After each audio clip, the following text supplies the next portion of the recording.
하나님 말씀 함께 보도록 하겠습니다. 하나님 말씀 다니엘서 11장 18절에 32절 말씀까지입니다. 마지막 절까지 준비를 했는데요. 너무 또 범위가 크고 또 할 얘기들이 또 설교를 준비하다 보니까 많아서 또 절반을 또 줄였습니다. 그래서 아마 다음 주까지 다니엘서 11장을 마무리할 것 같습니다. 다니엘서 11장 18절에서 32절 말씀 다 같이 한 목소리로 한 절 한 절 같이 합독하도록 하겠습니다. 시작. 그 후에 그가 그의 얼굴을 바닷가로 돌려 많이 점령할 것이나 한 장군이 나타나 그의 정복을 그치게 하고 그 수치를 그에게로 돌릴 것이므로 그가 드디어 그 얼굴을 돌려 자기 땅 산성으로 향할 것이나 거쳐 넘어지고 다시는 보이지 아니하리라. 그 왕위를 이을 자가 압제자를 그 나라의 아름다운 곳으로 두루 다니게 할 것이나 그는 분노함이나 싸움이 없이 몇 날이 못되어 망할 것이요 또 그의 왕위를 이을 자는 한 비천한 사람이라. 나라의 영광을 그에게 주지 아니할 것이나 그가 평안한 때를 타서 속임수로 그 나라를 얻을 것이며 넘치는 물 같은 군대가 그에게 넘침으로 말미암아 패할 것이요 동맹한 왕도 그렇게 될 것이며 그와 약조한 후에 그는 거짓을 행하여 올라올 것이요 소수의 백성을 가지고 세력을 얻을 것이며 그가 평안한 때에 그 지방의 가장 기름진 곳에 들어와서 그의 조상들과 조상들의 조상이 행하지 못하던 것을 행할 것이요 그는 노력하고 탈취한 재물을 흩어주며 계략을 세워 얼마 동안 산성들을 칠 것인데 때가 이르기까지 그리하리라. 그가 그의 힘을 떨치며 용기를 다하여 큰 군대를 거느리고 남방왕을 칠 것이요 남방왕도 힘이 크고 강한 군대를 거느리고 맞서 싸울 것이나 능히 당하지 못하리니 이는 그들이 계략을 세워 그를 침이니라. 그의 음식을 먹은 자들이 그를 멸하리니 그의 군도가 흩어질 것이요 많은 사람이 엎드려져 죽으리라. 이 두 왕이 마음에 서로 해하고자 하여 한 밥상에 앉았을 때에 거짓말을 할 것이라. 일이 형통하지 못하리니 이는 아직 때가 이르지 아니하였으므로 그 일이 이루어지지 아니할 것임이니라. 북방왕은 많은 재물을 가지고 본국으로 돌아가리니 그는 마음으로 거룩한 언약을 거스리며 자기 마음대로 행하고 본토로 돌아갈 것이며 작정된 기한에 그가 다시 나와서 남방에 이를 것이나 이번이 그 전번보다 못하리니 이는 기뜸의 배들이 이르러 그를 칠 것임이라.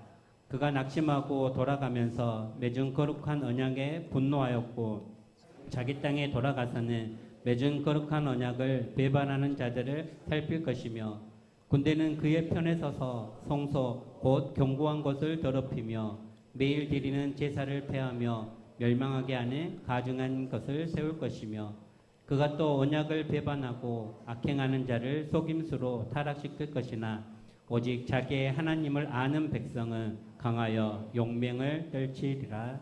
살아계신 하나님은 변함없는 사랑과 은혜로 늘 우리와 함께 하시는 하나님이신 줄로 믿습니다. 우리 지금 계속해서 세상 속에서 세상을 상징하는 바벨론에서 참된 그리스도인으로 어떻게 살아야 될 것인지에 대한 물음을 다니엘서를 공부하면서 하고 있습니다. 특별히 다니엘서는 구약 성경의 예언서지만 지금 후반부 7장부터 진행되는 그 말씀 속에는 예언으로 되어 있었지만 실제 역사가 그대로 증명되고 있었음을 봅니다. 근데 그 실제 그 역사가 주전 200년 300년 시간에 벌어진 역사지만 그러나 우리가 이 다니엘서를 묵시라고 하는 관점으로 처음 시작할 때 제가 설명을 드렸었는데 그 묵시는 지금 앞으로 일어날 일이지만 또 마지막 종말의 때에도 일어날 그런 일이라는 것을 우리에게 상징적으로 이야기를 합니다. 그래서 사실 오늘 11장 이제 공부할 그 내용이 우리가 그동안 계속해서 공부했던 이 프톨레미와 셀루커스 두 왕조 가운데 가장 악독한 왕이라고 하는 이 셀루커스 이 왕조의 안티오코스 4세 에피파네스에 관련된 내용입니다. 그 내용을 잘 살펴보면 그 시대에 일어난 역사적 배경이지만 근데 그게 앞으로 우리에게 찾아올 마지막 종말의 시대에도 동일하게 이런 일들이 일어날 거라는 것을 많은 학자들이 이야기를 합니다. 그래서 오늘부터 공부하고 있는 이 내용은 어떻게 여러분들이 성경을 이제 봐야 하냐면 이거는 주전 예수님 오시기 전에 제국들 사이에 일어난 역사라기보다는 실제 역사지만 그런 앞으로 마지막 때 우리에게 임할 그런 역사다. 여러분들 그렇게 보시면 될 것 같습니다. 사실 우리가 지난 시간까지 11장을 두 번이나 설교를 했는데 이제 세 번째인데요. 이 프톨레미 왕조와 셀루쿠스 왕조 사이에 벌어지는 그 전쟁을 보면서 실제 역사와 딱 비교했을 때 어쩜 그렇게 딱 들어맞는지 주전 6세기에 600년 전에 다니엘이 이 계시를 받았습니다. 그런데 300~400년이 지난 이후에 이런 역사적 그 예언대로 그대로 성취되고 있는 걸 보면 그 하나님이 행하신 하나님의 절대주권 앞에 하나님의 그 영원하신 계획 가운데 있는 그 섭리, 그 하나님의 뜻은 1.1획도 변함이 없이 그대로 진행되고 있더라는 거죠. 이걸 보면 오늘 저와 여러분의 삶 가운데 하나님은 결코 우리 인생을 그냥 내버려 두는 인생이 아니라 하나님의 선하신 뜻 가운데 하나님의 섭리 가운데 우리를 하나님의 뜻 가운데로 인도하고 있다는 사실을 기억하시고 이 말씀을 함께 했으면 좋을 것 같습니다. 사실 저는 이 말씀을 준비하면서 정말 실제 하나님은 살아계시고 하나님의 그 역사하심은 영원하다는 것을 즉 전지전능하신 하나님이심을 다시 한 번 더 발견합니다. 여러분 그래서 하나님께서 이 다니엘서 11장을 통해서 계시하신 대로 그 역사가 흘러가는 것을 보면서 어떤 생각을 했냐면 우리가 하나님을 알면 그 하나님 때문에 역사도 알겠구나라는 것을 느꼈습니다. 그래서 진짜 하나님을 우리가 말씀을 통해서 바로 알면 그 역사의 주인이신 하나님을 알기 때문에 우리가 세상 역사를 바라보는 영적 해안이 열리고 그리고 그 하나님의 뜻대로 우리가 그 역사의 주인공이 되어서 살 수 있다는 것을 다시 한 번 더 발견할 수 있음을 봅니다. 조금 전에 얘기했지만 오늘은 이 셀루커스 왕조와 이 프톨레미 왕조 가운데 계속되는 그 다툼 가운데 특별히 가장 셀루커스 왕조 가운데 악한 왕이라고 하는 안티오코스 사제 에피파네스에 관련된 그런 부분이라고 할 수 있겠습니다. 이게 이제 다음 주까지 등장하게 되고 특별히 이 에피파네스를 향해서 이 마지막 시대 이 세상에 나타날 적그리스도의 모형이다라고 표현한다라고 할 수 있겠습니다. 자, 그러면 이 두 제국 사이에 또 이 셀루커스와 프톨레미 이 두 왕족 간에 벌어지는 그 전쟁의 그 예언의 말씀이 실제 또 어떻게 정말 이루어졌는지 그 역사와 함께 제가 한번 증명을 한번 해보고요. 그 다음에 그 과정 가운데 하나님은 또 어떻게 역사하고 있는지, 그 다음에 이 프톨레미와 셀루코스 이 두 사이에 껴있는 이 예루살렘은 과연 이런 상황 가운데서도 어떻게 또 살아가고 있는지 그걸 좀 발견하기를 원합니다. 자, 이 얘기는 무슨 얘기일까요? 우리가 이렇게 세상 가운데 서로 세상에 속해 살아가지만 그러나 영적 이스라엘을 부름받은 저와 여러분이 어떻게 살 것인가에 대한 물음이라고도 할 수 있겠습니다. 자, 그러면 지난 시간 잠깐 말씀을 잠깐 정리하고 오늘 본문으로 한번 들어가 보도록 하겠습니다. 우리는 지난 시간에 이 남방 쪽에 있는 이 프톨레미 왕 쪽에서 이 북방 쪽에 있는 셀루쿠스 왕족을 침범해서 이 여기에 있는 성전에 있는 그러니까 우상 그 신전에 있는 신전들 금은 보화들을 빼앗아 가지고 왔다라고 그랬습니다. 자, 그런 상황 가운데서 어떤 일이 벌어졌었냐면 우리가 9장에서 보면 북방 왕이 즉 셀루커스죠. 남방을 쳐들어갔지만 결국 거기서 패하고 다시 돌아오게 되는 것을 보았습니다. 그러면서도 이제 셀루쿠스 이 왕조가 패했으니까 이번에는 어떻게 합니까? 이 셀루쿠스 실제 역사적인 2세 그 아들들이, 즉 셀루쿠스 3세와 안티오쿠스 3세였는데 그 아들들이 전쟁을 준비해서 남방을 이렇게 공격했던 것을 보게 됩니다. 자, 그런데 보십시오. 이때 남방 왕은 누구였냐면 실제적으로 프톨레미 4세였는데요. 자, 북방에서 공격이 오니까 당연히 남방은 또 어떻게 합니까? 이렇게 싸울 준비를 해야 되겠죠. 자, 근데 결국은 북방이 쳐들어왔지만 남방 프톨레미 4세가 승리를 하게 됩니다. 그래서 이 프톨레미 4세가 승리를 하게 되면서 어떻게 되냐면 그의 마음에 스스로 높아져서 교만을 떨게 되죠.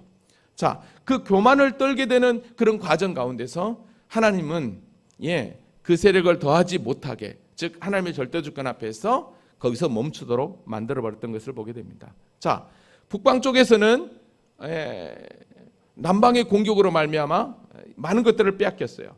자, 그러니까 다시 한 번 더 이 북방 쪽에서, 즉 이 셀루쿠스 왕조 쪽에서는 다시 한 번 더 세력을 모읍죠. 자, 세력을 모았는데 어떻게 모읍니까? 많은 몇 해 몇 해 후에 대군과 많은 물건을 거느리고 온다라고 그랬는데 바로 이 안티오쿠스 3세가 바로 남방 프톨레미 4세를 공격한 게 아니라 더 동방 쪽으로 가서 인도 쪽으로 가서 많은 전리품들을 얻고 와서 공격했다라고 그랬습니다. 자, 그러면서 어떡합니까? 남방에 있는 데를 드디어 이렇게 치게 되죠. 자, 결국 남방을 치게 되면서 어떤 일을 발생합니까? 이제 다시 한 번 더 이 셀루쿠스가 왕조가 이스라엘을 점령하게 되는 것을 보게 됩니다. 자, 이런 계속되는 그런 과정 가운데 계속해서 이제 치고받고 하는 그런 과정이 있었죠. 자, 그런 과정 가운데 이제 오늘 본문으로 돌아오면 여러분, 지금 제국의 역사 가운데 계속해서 북방과 남방 왕이 왔다 갔다 하는 거예요. 근데 오늘 제가 여기다가 실제 역사 그 현장 가운데 왕들을 이렇게 기록해 놨는데요. 그러면 오늘 본문에서도 이 제국들의 이 치고받는 현장 가운데 하나님이 어떻게 역사하시는지 한번 확인해 보도록 하겠습니다. 자, 그러면 오늘 본문으로 한번 들어가 볼까요? 자, 18절 한번 같이 한번 보도록 하겠습니다. 자, 시작. 그 후에 그가 그의 얼굴을 바닷가로 돌려 많이 점령할 것이나 한 장군이 나타나 그의 정복을 그치게 하고 그 수치를 그에게로 돌릴 것이므로. 네, 이게 무슨 얘기냐면 그 후에라고 그랬잖아요. 어느 시간이 지난 후에요. 자, 이걸 제가 세 번역으로 한번 봐볼게요. 그 뒤에 그는 해변 땅 쪽으로 방향을 돌려서 많은 곳을 점령할 것이다.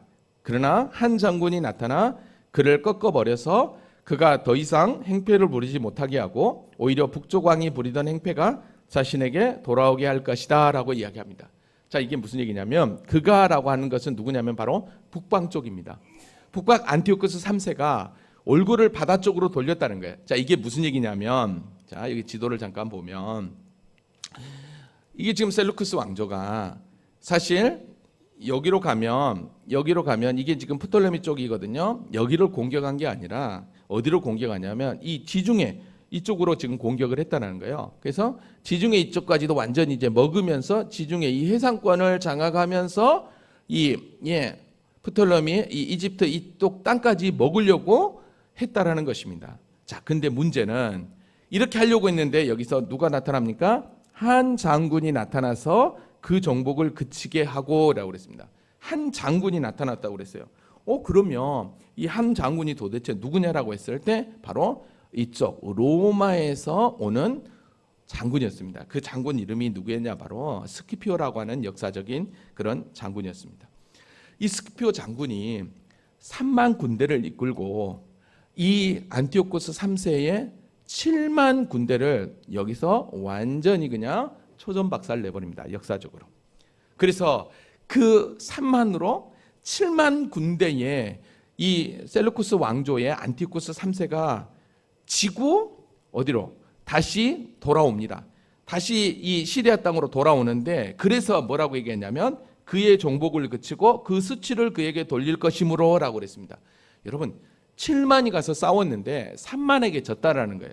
그러니까 그게 수치를 그에게 돌릴 것이요의 말씀대로 그대로 되었던 것을 보게 됩니다. 자, 근데 여러분 보십시오. 이때 어떤 일이 발생하냐면 이 스키피오 장군이 이 안티오코스 3세 이 셀루코스 왕과의 싸움에서 대승리를 거두고 이때 로마로 누구를 데려가냐면 이 안티오코스 4세 아들과 함께 20여 명의 인지를 로마로 데려갑니다. 그리고 어떻게 하냐면 너희들이 지금 우리에게 전쟁을 해와서 이 땅을 차지하려고 했으니까 지금부터 12년 동안 조공을 바치는데 금 매년마다 1000달란트의 조공을 바치라고 명령을 하고 이 안티오코스 3세를 다시 돌려보내게 됩니다. 이게 역사적으로 제가 지금 역사를 얘기하고 있는 거예요. 이 성경에 한 대로. 자, 보십시오. 여러분, 1000달란트는 한 달란트가 우리나라 키로로 하면 34kg예요. 금 1000달란트면 얼마나 되겠습니까? 1년에. 그러니까 어마어마한 조공을 바치라고 하고, 그 다음에 그 안티오코스 3세 아들 안티오코스 4세와 20여 명의 인지를 로마에다 딱 사로잡아 놓고 있었던 것입니다. 자, 그러니까 여러분 한번 봐보십시오. 그러면 다시 돌아왔을 때 이 안티오코스가 여러분 3세가 어떻게 했겠냐는 거죠. 그 조공을 바치기 위해서 어마어마한 세금을 백성들에게 부과를 합니다. 즉, 이 셀루코스 이 땅에 있는 백성들에게 부과를 하게 됩니다. 그러면서 여기에 있는 신전들에게 가서 신전의 기물, 보물들을 탈취를 해가지고 이 안티오코스 3세가 어떻게 합니까? 로마에 조공을 바치게 됩니다. 여러분, 그러면 이 셀루코스 이쪽, 시리아 쪽 이쪽에 살고 있는 백성들이 어떻게 하겠습니까? 엄청난 세금과 그 다음에 자신들의 신전에 있는 금은 보화들을 탈취해서 그를 다 로마에 조공을 바치니까 가만히 있겠냐는 거죠.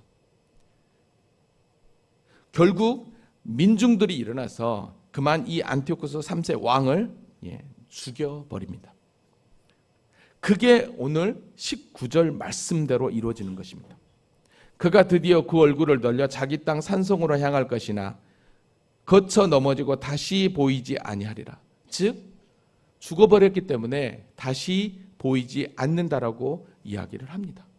그러니까 지금 이 셀루쿠스는 이 프톨레미를 공격하기 전에 이 지중해 연안 이쪽을 공격하려다가 이쪽에서는 로마에 의해 지금 완전히 그냥 초토가 돼버린 거죠.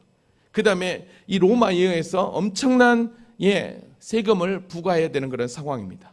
자, 안티오코스 3세가 죽었습니다. 그러면 이 셀루코스 쪽에서 누가 이제 왕이 되느냐? 그의 아들 셀루코스 4세 필로파토스가 왕이 됩니다. 그러면 이 왕도 어떻게 하겠습니까? 얘도 아직 세금을 로마에 계속해서 제공해야 되기 때문에 이 셀루코스 4세도 아버지 따라서 계속해서 세금을 거두려고 로마에 바치는, 그러니까 로마가 어마어마하게 크게 지금 확장하고 있는 상태에서 자칫 잘못하면 이 셀루코스도 왕조도 없어지게 되거든요. 그러니까 로마에 조공을 바치기 위해서 이 셀루코스 4세 필로파토스도 엄청난 세금을 백성들에게 부과하려고 합니다. 자, 그게 20절 말씀입니다. 여러분 20절 같이 한번 읽어볼까요? 자, 시작. 그 왕위를 이을 자가 압제자를 그 나라의 아름다운 곳으로 두루 다니게 할 것이나 그는 분노함이나 싸움이 없이 몇 날이 못 되어 망할 것이요. 그 왕위를 이을 자, 그러니까 셀루코스 3세가 죽고 나서 셀루코스 4세 필로파토스죠.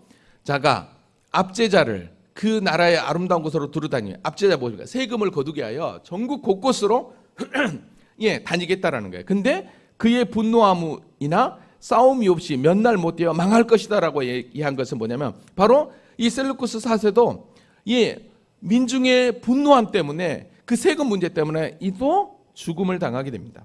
제가 세 번역으로 한번 봐볼게요. 다른 왕이 그 뒤에 이어 왕이 될 것이다. 새 왕은 백성을 억압하는 세금 징수원들을 전국 각 지방에 보내고 세금을 많이 거둬서 나라의 영화를 유지하려 하겠지만 얼마 안 가서 아무도 모르게 살해되고 말 것이다. 여러분, 이게 언제 일어난 일입니까? 다니엘이 주전 6세기에 600년 전에 계시받은 거야. 근데 이 일이 언제 이루어지냐면 이게 지금 주전 180년, 90년 그 정도 일어난 일이에요. 이대로 이루어지고 있는 거죠. 자, 결국 어떻게 됩니까? 이 셀루쿠스 4세도 죽게 됩니다. 자, 그런 상황 가운데서 여러분 어떻게 하겠습니까? 이제는 이 셀루쿠스 왕조가 엄청난 혼란에 빠지게 됩니다. 당장 이제 왕이 필요하잖아요. 자, 그때 여러분 보십시오. 로마에 지금 누가 잡혀가 있다고 그랬습니까? 아까 안티오코스 3세 아들인 안티오코스 4세와 20여 명의 인질들이 로마에 잡혀가 있다고 그랬잖아요. 그 가운데서 이 안티오코스 4세의 그 아들이 자기 아버지도 죽고 자기 형도 죽고 이제는 이 나라를 누가 할까 하다가 그러면 이 형들이나 아버지의 이 식구들은 어떻게 할까 하다가 이 로마한테 이렇게 얘기합니다. 빨리 나를 시리아 우리 땅으로 보내주십시오. 내가 가서 우리 이 백성들이 당신들한테 세금을 부과하려고 하다가 민중들에 의해서 지금 죽임을 당해서 나라가 어려운데 내가 가서 빨리 왕의 자녀들도 돌보고 나라를 안정시키겠습니다 라고 허가를 받고 안티쿠스 드디어 4세가 어떻게 되냐면 시리아 땅 즉 셀루코스로 등장을 하게 됩니다. 오게 됩니다. 로마에서. 자, 그게 오늘 21절 말씀입니다. 또 그의 왕위를 이을 자는 한 비천한 사람이라. 자, 한 비천한 사람이라는 이유는 뭘까요? 그가 로마에 그렇게 잡혀가는 그렇게 비천한 자였다는 거죠. 근데 나라의 영광을 그에게 주지 않을 것. 그렇죠? 그에게 주지 않고 오히려 더 안티오코스 3세가 죽고 난 이후에 안티오코스 4세 에피파네스는 그냥 로마의 볼모로 잡히고 그의 아들 아까 셀루코스 4세를 왕으로 세웠다라는 의미인 거예요. 근데 어떻게 됩니까? 그가 즉 안티오코스 4세가 로마에 있으면서 평안한 때를 타서 그러니까 지금 정치적으로는 전쟁이 없고 왕들이 죽은 그런 상태를 이야기해요. 그래서 속임수로 그 나라를 얻을 것이다. 그러니까 내가 나를 얼른 우리나라를 보내주면 빨리 나라를 안정시키고 당신들에게 세금을 좀 주겠다라고 거짓을 하면서 어떻게 합니까? 지금 로마에서 이 셀루쿠스로 자기 땅으로 돌아온 것입니다. 자, 근데 여러분 보십시오. 그렇게 돌아와 가지고 어떻게 한 줄 아십니까? 그가 지금 어떻게 합니까? 속임수로 그 나라를 얻었다고 그랬잖아요. 거짓으로 지금 이 셀루쿠스 왕조에 와서 어떻게 하냐면 그의 형들의 자녀들을 싸그리 다 죽여버립니다.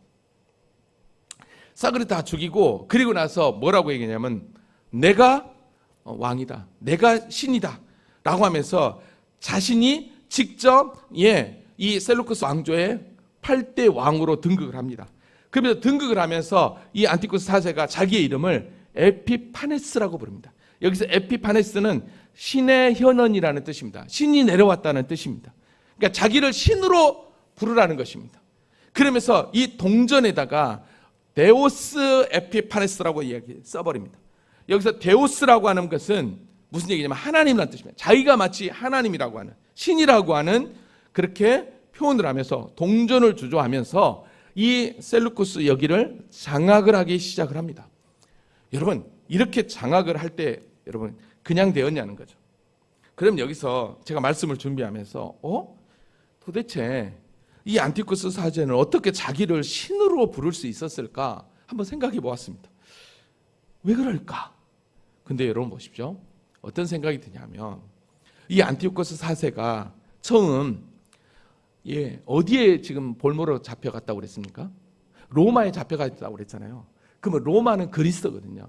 그 로마에 가보면 수많은 신전들이 있고 수많은 그리스 신화들, 헬라 문화들이 만연한 곳입니다.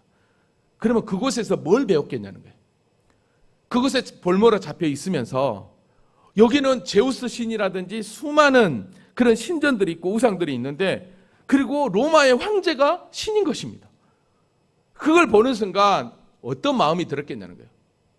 자기가 바로 이 셀루쿠스를 장악하면서 자기가 로마의 황제가 신인 것처럼 자기가 신이 되어버린 것입니다. 배운 대로. 우리가 맹모 삼천지교라고 알죠. 맹자의 어머니가 자녀를 교육하기 위해서 3번 이렇게 교육했다라는 거예요. 여러분 우리가 어디서 뭘 배우냐, 우리 자녀들이 어디서 뭘 듣느냐 보느냐 그게 너무너무 중요한 것이. 우리 성도들인 믿음의 자녀들을 온전히 세우기 위하여는 부모된 우리가 먼저 믿음의 본을 보이고 참 신앙의 길을 걸어갈 때 우리 자녀들이 우리의 모습을 보고 그대로 따라 믿음의 길을 걸어갈 줄로 믿습니다. 저는 이 안티오코스 4세가 이렇게까지 자신을 신으로 불렀던 것은 여기에 있다고 생각합니다. 또 성경에 또 보고 배운 대로 변한 사람이 있습니다. 그게 누구냐면 바로 여로보암 2세. 왕상을 보면 12장에서 나라가 남유다와 북이스라엘이 나눠지거든요. 남유다는 솔로몬의 아들 르호보암이 왕이 되고 북이스라엘은 10지파의 여로보암이 왕이 되는데 그 여로보암이 나중에 그 솔로몬 이 르호보암이 따르던 자가 이 여로보암을 죽일 줄 알고 이 여로보암이 애굽에 잠시 가 있거든요. 근데 애굽에 잠시 가 있다가 어떻게 합니까? 이 10지파가 우리의 왕이 되어달라고 애굽에서 여로보암을 데려옵니다. 근데 이 여로보암이 딱 10지파의 왕이 되면서 어떻게 하냐면 단과 베델에다가 금송아지를 만들어 놓고 성전에 내려가지 말고 여기서 예배드리라고 그랬습니다. 그럼 도대체 금송아지를 만드는 그런 현장들을 어디서 배웠겠냐는 거예요. 동일하게 애굽에 있으면서 그걸 다 배운 것입니다. 여러분, 저와 여러분이 어디에 있느냐, 어떤 소리를 듣고 무엇을 보느냐가 너무너무 중요한 것입니다. 저는 이 에피파네스가 로마에 있으면서 이 모든 것들을 경험하고 학습해서 마치 자기가 황제처럼 로마의 왕처럼 그렇게 악행을 벌이고 있습니다. 자, 얼마나 악행을 벌이나 한번 봐보십시오. 넘치는 물 같은 군대가 그에게 넘침으로 말미암아 피할 것이요 동미한 왕도 그렇게 할 것이다. 마치 넘치는 물 같은 엄청난 군대가 이 안티오코스 4세 에피파네스를 공격해도 진다라는 것입니다. 또 동맹한 왕들도 그렇게 와서 공격해도 든다라는 것입니다. 여러분, 그래서 이 안티오코스 4세가 신의 현인이라고 했지만 사람들은 완전히 미치광이로 본 것입니다. 그래서 미치광이라고 하는 뜻으로 에피마네스라고 하는 이름을 그에게 불러버립니다. 왕에게.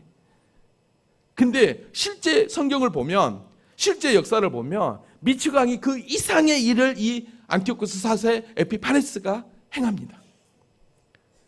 여러분, 어떻게 정권을 잡냐면 23절 한번 봐볼게요. 그와 약조한 후에 그는 거짓을 행하여 올라올 것이요 소수의 백성을 가지고 세력을 가지고 거짓을 행하여 그랬습니다.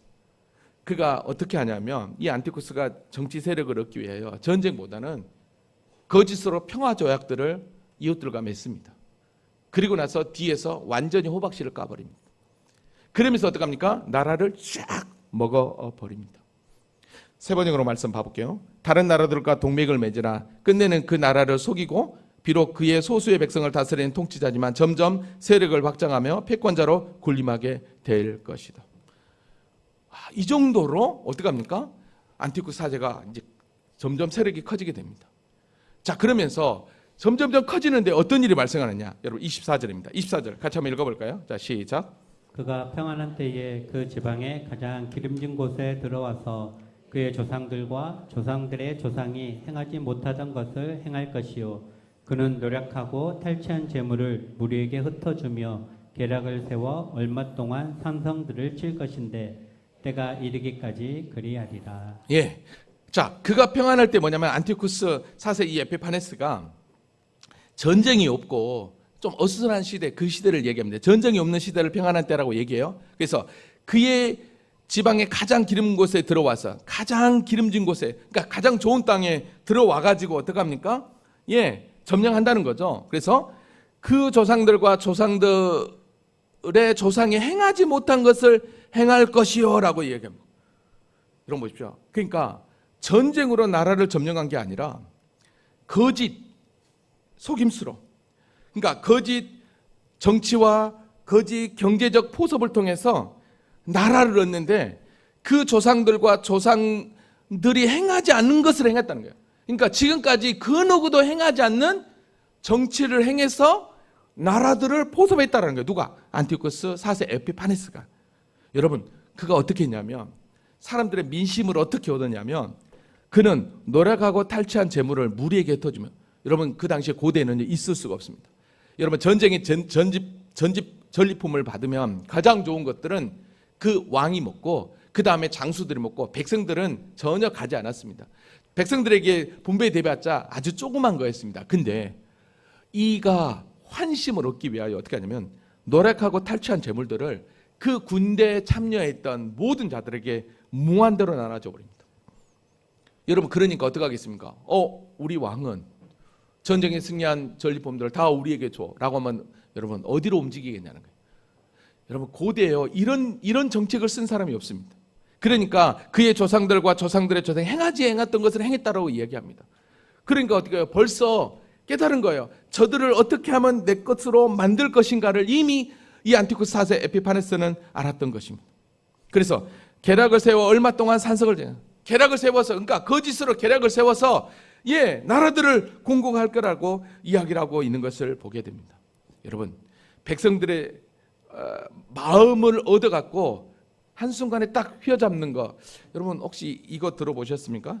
표퓰리즘이라고 있는데, 이게 지금 이제 정치나 이렇게 사람의 마음을 얻으려고 하는 사람들이 쓰는 건데, 뭐냐면 대중의 지지를 얻기 위해 단순하고 감정적인 주장을 내세우는 정치 전략이 바로 표퓰리즘입니다. 그러니까 감정으로서 하는 것이죠. 대중들의 그런 인기를 얻기 위해서요. 그러니까 이 고대에 이 표퓰리즘 정책을 행하는 왕이 없었어요. 근데 이 안티쿠스 4세 에피파네스가 그렇게 거짓으로 폭력을 행하면서 이렇게 점수를 얻고 있는 것입니다. 근데 문제는 여기서 뭐라고 얘기합니까? 때가 이르기까지 그리하리라고. 때가 이르기까지만 그렇게 한다는 것입니다. 그러면 이건 뭘 의미할까요? 이 때는 누구의 때일까요? 하나님의 때입니다. 즉 하나님이 허락하신 한도 내에서만 그렇게 한다는 것입니다. 여러분, 이건 뭘 의미할까요? 그렇습니다. 아무리 인간이 교활한 계획을 세우고 멋진 계획을 가지고 어떤 일을 행한다 할지라도 하나님이 허락하지 않으면 하나님의 절대 주권 앞에 아무것도 할 수 없다라는 거죠. 그러니까 때가 이르기까지만 그래야 할 것은 하나님이 허락하실 때까지만 그렇게 할 거라는 거예요. 아멘입니까? 그러니까 인간이 아무리 잘나고 성공한다 할지라도 하나님 앞에서는 아무것도 할 수 없는 존재라는 거예요. 아멘이에요? 오늘 저와 여러분이 그런 존재라는 것을 하나님 앞에 먼저 엎드려야 되는 것입니다. 자, 그러면 한번 봅시다. 계속해서 이 안티쿠스 이 에피파네스가요 승승장구하는데 어떻게 하나 보십시오. 25절. 그가 그 힘을 떨치며 용기를 다하여 큰 군대를 거느리고 남방을 칠 것이요. 자, 남방은 바로 애굽 쪽이죠. 이 프톨레미입니다.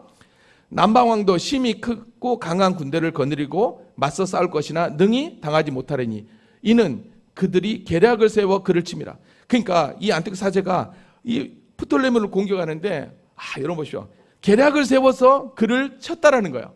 그러니까 전쟁을 통해서 여기를 이 프톨레미 이쪽을 땅을 먹으려고 한 게 아니라 계략을 세웠대요. 여러분, 얼마나 어떤 계략을 세운지 아십니까? 그게 26절입니다.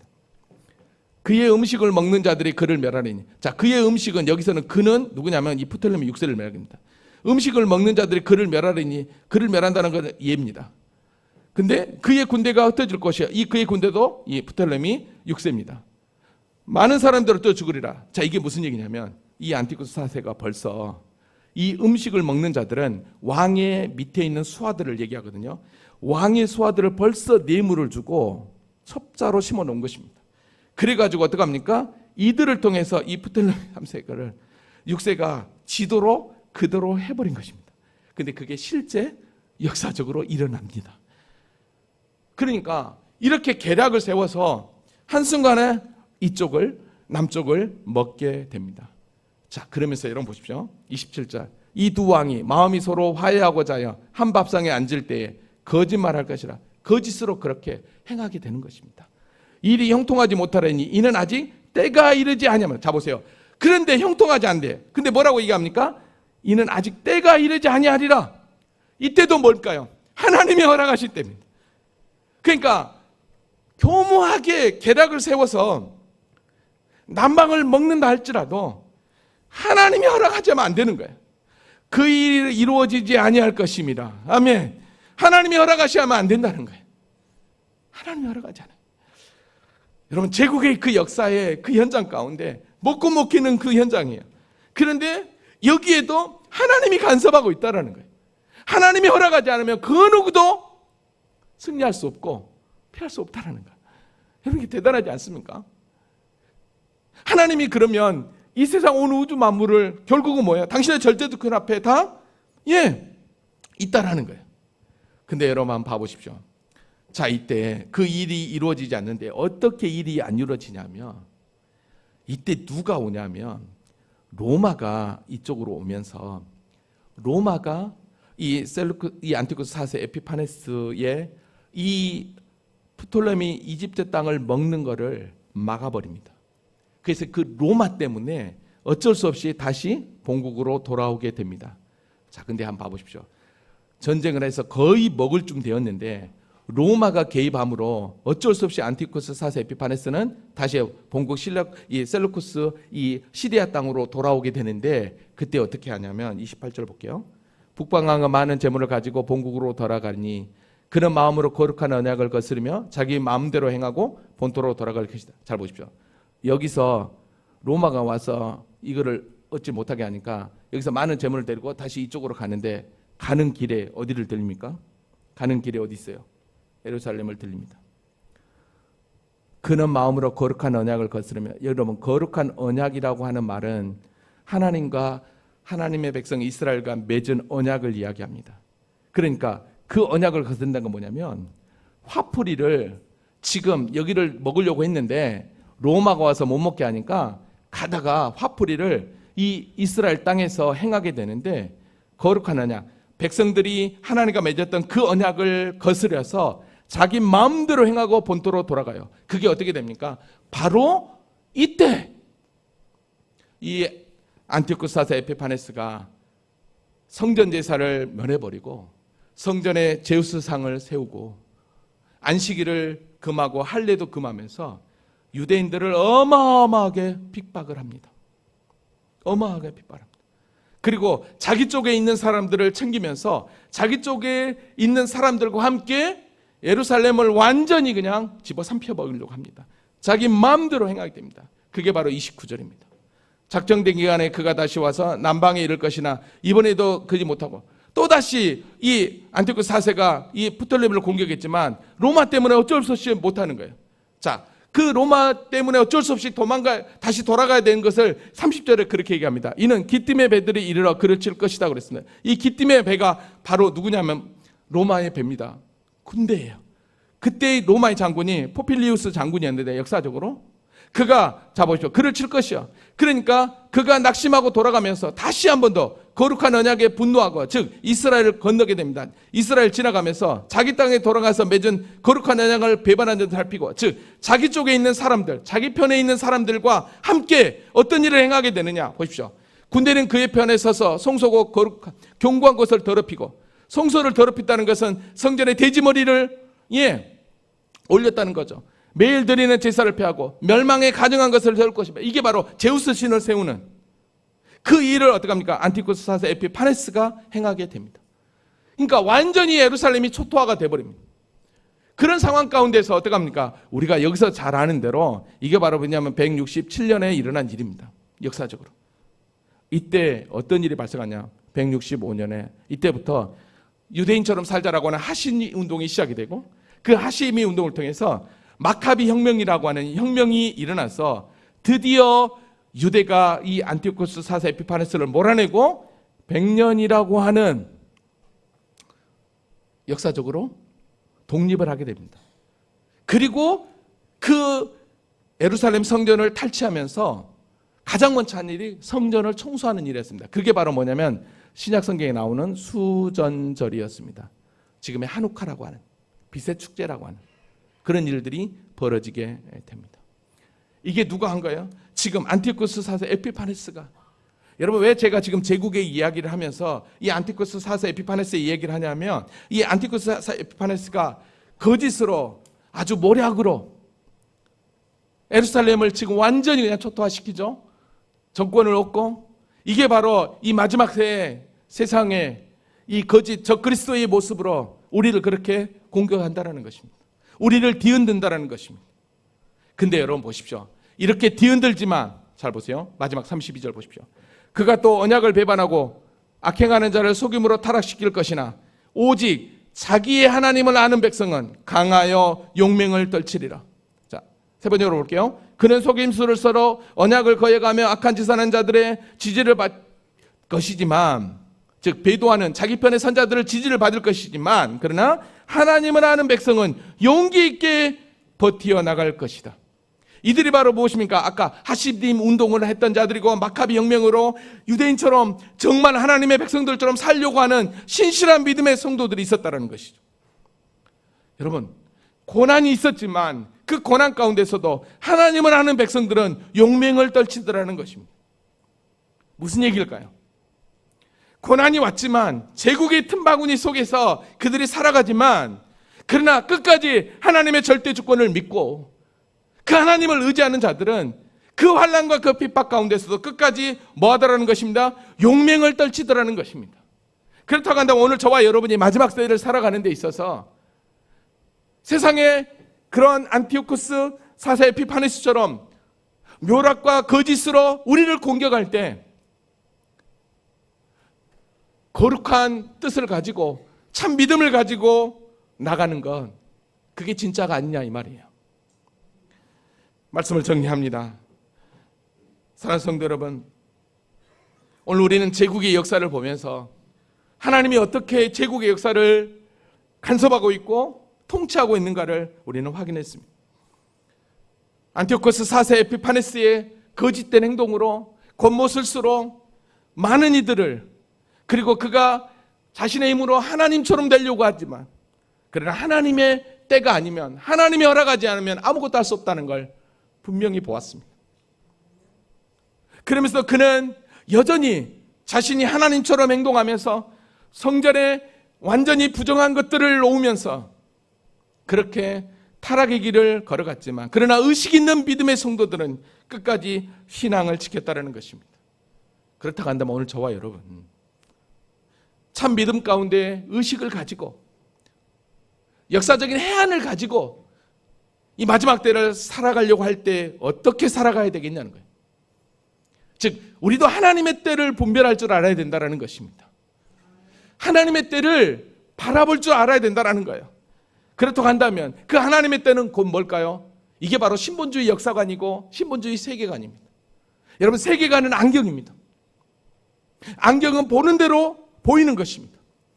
우리가 신본주의, 즉 하나님의 안경을 끼고 우리가 세상을 바라보면, 이 세상에 되어지는 모든 것들이 하나님의 절대주권 앞에서 이루어지고 있구나. 그리고 그 이루어지는 역사 가운데 오늘 내가 그 자리에 있구나. 나를 통해서 이 역사를 이루어갈 수 있겠다라고 하는 그 역사관을 가지고 하나님을 향한 시선, 즉 하나님의 안경을 끼고 우리가 나아가면 우리의 인생이 어떻게 되겠냐는 거예요. 앞에 되어질 그 하나님의 모든 역사 가운데 저와 여러분이 동참하게 되고, 그게 바로 곧 하나님 앞에 영광 돌리는 삶이 되는 것입니다. 이 믿음으로 저와 여러분이 달려갈 수 있기를 원합니다. 아멘이에요.